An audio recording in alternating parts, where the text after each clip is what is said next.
Hello everyone, कैसे हो सब लोग। उम्मीद है कि सब बहुत अच्छे से होंगे। इस वीडियो में हम डिस्कस करने वाले हैं क्लास 10th लाइव चैप्टर के क्वेश्चन नंबर 7 जो कि एक्सरसाइज से बिलोंग करता है। अगर आपने इसे प्रीवियस वीडियो यानी कि इंटेक्स के क्वेश्चन साथ ही साथ एक्सरसाइज के 1 से 6 क्वेश्चंस का सॉल्यूशन नहीं देखा है तो कंप्लीट प्लेलिस्ट का लिंक मिलेगा आपको डिस्क्रिप्शन में, जहां पे आने वाले वीडियोस भी अपलोड कर दिए जाएंगे। तो एक बार डिस्क्रिप्शन आप जरूर चेक कर लोगे। फिलहाल क्वेश्चन नंबर 7 देखोगे क्या है।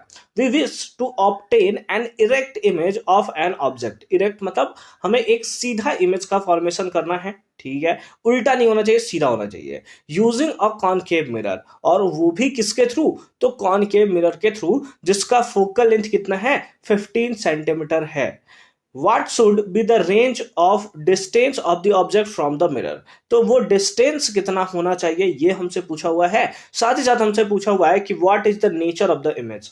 उसके साथ साथ इमेज का नेचर कैसा होगा इसके बारे में भी हमसे पूछा हुआ है। इज द इमेज लार्जर और स्मॉलर देन ऑब्जेक्ट, है ना। यानी कि इमेज जो होगा वो लार्जर होगा या स्मॉलर होगा। उसके साथ है draw a ray diagram to show the image formation in this case. तो सबसे पहले हम लोग क्या करते हैं, रे डायग्राम को ड्रॉ कर लेते हैं, जिसके बाद हमारा हर एक कंफ्यूजन जो है वो क्लियर हो जाने वाला है। तो चलो आराम से देखो, हमारे पास क्या है, कॉनकेव मिरर। तो चलो एक एक करके हम लोग बनाना स्टार्ट करते हैं। जैसे ये हमारा क्या हो गया, दैट इज ये सर कॉनकेव मिरर हो गया। ये हमारा क्या हो गया सर, ये तो पॉलिश्ड सरफेस है हमारा। चलो ये पॉलिश्ड सरफेस हो गया। ये वाला पार्ट क्या है हमारा सर, ये तो हमारा प्रिंसिपल एक्सिस है जो कुछ इस टाइप से जाएगा। लेट अस सपोज यहाँ पर हमारे पास क्या है सर, यहाँ पर फोकस है, और यहाँ पर क्या है सर, यहाँ पर सेंटर ऑफ कर्वेचर है, ठीक है। हमें कैसा चाहिए सर, हमें तो इरेक्ट इमेज चाहिए। इरेक्ट मतलब सीधा इमेज, जबकि ज्यादातर केस में कॉनकेव मिरर के कैसा बनता है, इन्वर्टेड इमेज का फॉर्मेशन होता है। केवल एक ही केस ऐसा है जब ऑब्जेक्ट को इस पोल और साथ ही साथ फोकस के बीच में रख दिया जाए, कुछ यहां पर अगर ऑब्जेक्ट को आप रख देते हो तो उस केस में कैसा इमेज का फॉर्मेशन होता है सर, उस केस में ना हम लोग का फॉर्मेशन होता है दैट इज वर्चुअल इमेज का फॉर्मेशन होता है, और लार्जर देन ऑब्जेक्ट का फॉर्मेशन होता है। कैसे होगा, एक रे ऑफ लाइट आएगा जो पैरेलल होगा प्रिंसिपल एक्सिस के, और ये पास कहां से करेगा सर, ये तो पास करेगा फोकस से।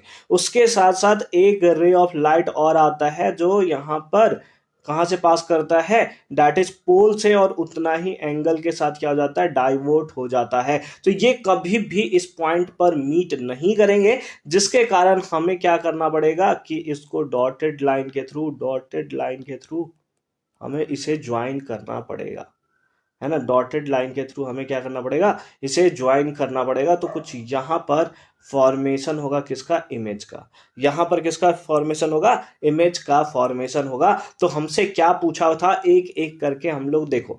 What should be the range of the distance of the object, है ना। तो range of the distance of the object क्या होता है कि ऑब्जेक्ट को कहां रखा जाए।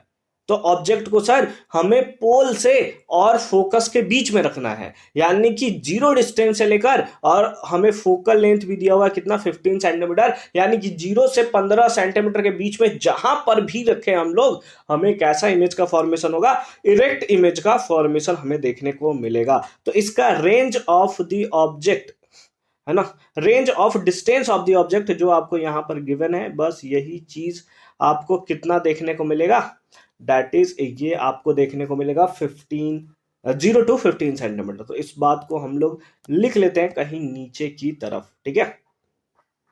डायरेक्ट हम लोग लिख देते हैं कि इसका जो रेंज होगा ना, वो रेंज होगा range of distance of the object. आप ऐसे भी लिख सकते हो कि रेंज इक्वल्स टू क्या हो गया, दैट इज 0 to 15 सेंटीमीटर, ठीक है।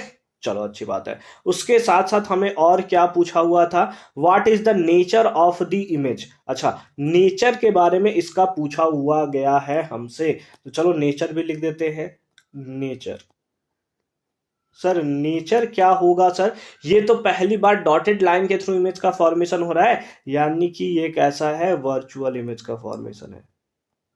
कैसा है, वर्चुअल इमेज का फॉर्मेशन। वो भी कैसा बन रहा है सर, इरेक्ट बन रहा है, सीधा इमेज का फॉर्मेशन हो रहा है, यानी कि इरेक्ट इमेज का यहां पर फॉर्मेशन होगा। साथ ही साथ कैसे इमेज का फॉर्मेशन होगा, लार्जर बनेगा स्मॉलर बनेगा। सर यहां तो हमें दिख रहा है ना कि ये लार्जर देन ऑब्जेक्ट है ना, कैसा है, लार्जर देन ऑब्जेक्ट। ठीक है, तो हमने क्या लिख दिया, वर्चुअल लिख लिया, इरेक्ट लिख दिया और लिख दिया लार्जर देन ऑब्जेक्ट। आप ऐसे भी लिख सकते हो, लार्जर देन ऑब्जेक्ट।